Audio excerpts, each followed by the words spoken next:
G'day guys, Glam20 here. I thought I'd do a bit of a recap of the US Masters going into the final day, just to give you my thoughts on who's going to win, and some thoughts on the Tiger Woods incident which happened on day 3.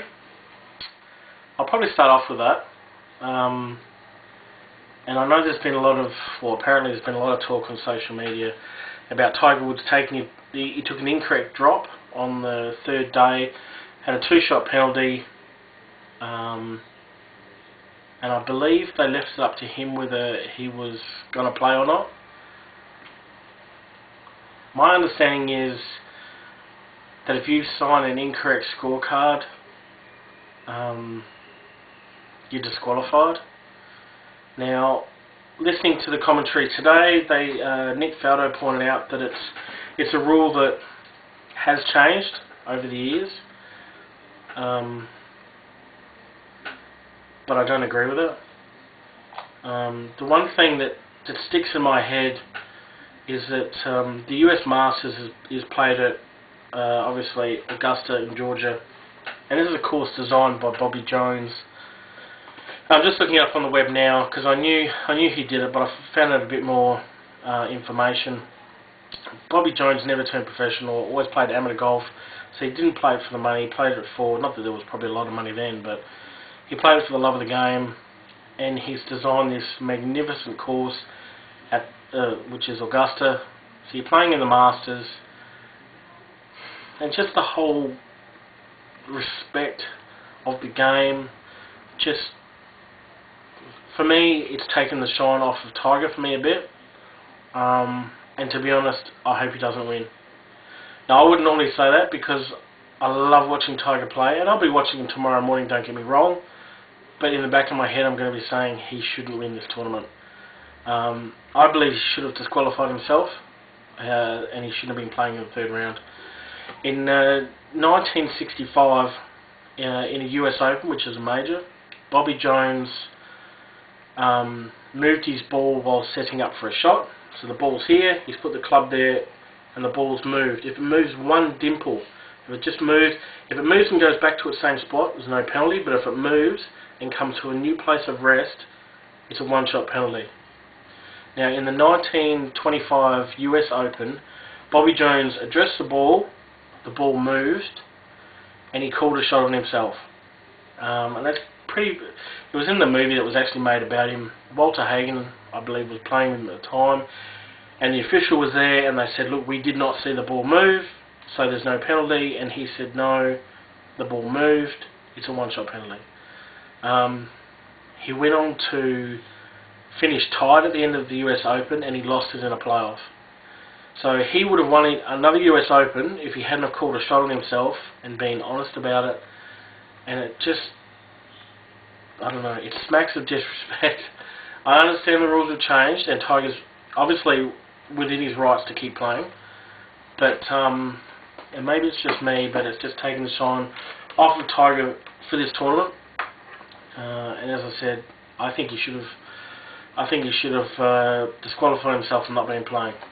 Anyway, that being said, he's 4 shots back from the lead. I did say a couple of days ago that if he was 3 shots back, he will win. He's 4 shots back. Hell, he could still win this. No doubt. No doubt he could win. Hasn't been scoring too well on the back 9. And to be honest, I think he's been too aggressive. Augusta is not the course that you want to be aggressive in. You want to pick your shots. You want to hit the fairways. You want to hit the greens. If you don't hit the greens close to within 15-20 feet, you can't expect to hold the putts. He's gone on a couple of pins that he probably shouldn't have. He's hit a couple of shots that were just a bit, I don't know, brain fades a bit. So anyway, I don't know if he's in the right mindset. He shot 70 today, which is 2 under, which is a great score after what happened. But I don't think he'll win. I hope he doesn't win, but he could. Now, going from the top of the leaderboard, I'll quickly go through the players, and I think the top 6 can win it. Brandon Snedeker, he's 7 under, leading the tournament, finished well today, played really good. I don't think he'll win tomorrow. He did play in the final round of a Masters about 4 years ago, when he played with Trevor Immelman, when Immelman won. So he has been there, and he has played in the final round. He knows what it's like. Maybe he's learned from that and he'll win. But for mine, he shot a 77 that day. It's a big jump. I don't know that he's got the game to do that, and I'm not backing him to win. Angel Cabrera, I was very impressed with him today. I've never been a huge fan. He has won a Masters before, but I think he's won a US Open. He's won 2 majors. They're in the back pocket, and he's experienced. I think he's 43. Well, I think they said that on the telecast today. But he could win. His mentality today was fantastic. You could see that. I mean, they did mention today that Seve Ballesteros was his idol, and the way he played today, you could see it. He had that flair about his game. If he was in trouble, he'd get out of it, and he was very composed. He didn't get upset about it, and he soldiered on. And he shot 69 today. That's 2 back-to-back 69s. He's dangerous. I'm picking him to come second. Next I'll go on to is Mark Leishman, the Aussie. 5 under through 3 rounds of the Masters when it's his second Masters is insane. I'd never heard of this guy, I must admit, before this tournament, and I am nothing but impressed. He has a great swing, he's got great mentality, he's got the composure. Can he win it? I would love to say yes. I'm going to say no, only because I've sort of picked who I think is going to win. But I really hope he does. I'm very impressed, and we're going to see big things from him. Very impressed.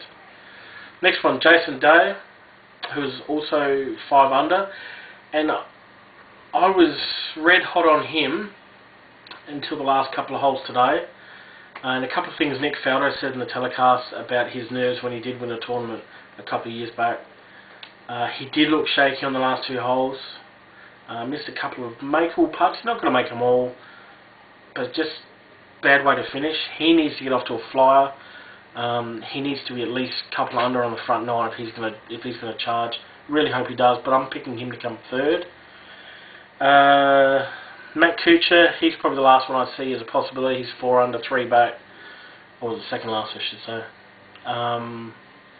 He's won, I believe, here as an amateur at Augusta, so he could win it. He's 3 shots is not a lot. 3 shots is not a lot at all. And if he fires 68, 67, he's going to be in the mix. I think about 9, 10 under is going to win, or probably 9. So he's going to shoot 67 to get in the mix. So he's a dark horse, and obviously Woods is one further back from him. But if Woods plays well, he can win from almost anywhere. The other really, really dark horse would be Steve Stricker, who's at 2 under, so he's 5 shots back, but he always plays well at the Masters, so you never know. The person I'm going to win, who's going to break the drought for the Australians, is Adam Scott. I was very impressed with him today. He was very shaky over his longer putts, left himself a lot of 5-6 footers. Don't want to do that tomorrow. He's got to hit it close, he's got to hit it sort of 10-15 feet, roll in a few early putts, and he'll be rolling. He's only 1 shot back. That's nothing. I'm happy that he's not in the final group. I think one of the critical things for Scott to do to win is to A, hole putts, and B, I hope Mark Leishman, who he's playing with, plays well. If he plays well, they can both feed off of each other, like when Scott and Day, about 4 years ago, both tied for second. Day had a 68, Scott had a 67. I mean, they feed off of each other, so I'm hoping that that'll happen. So I'm predicting Scott to win, Cabrera second, Day third, probably it could be Snedeker 4th, or even Kucher 4th, and I think Leishman, I think he'll come 5th. They're my predictions. As I said, if Tiger does go on to win, I think it's a bit of a hollow victory. Anyway, there's my thoughts. So, yeah, good luck to the Aussies. Hopefully this is it. 2013 is our year where we can finally win the Masters. Alright guys, cheers.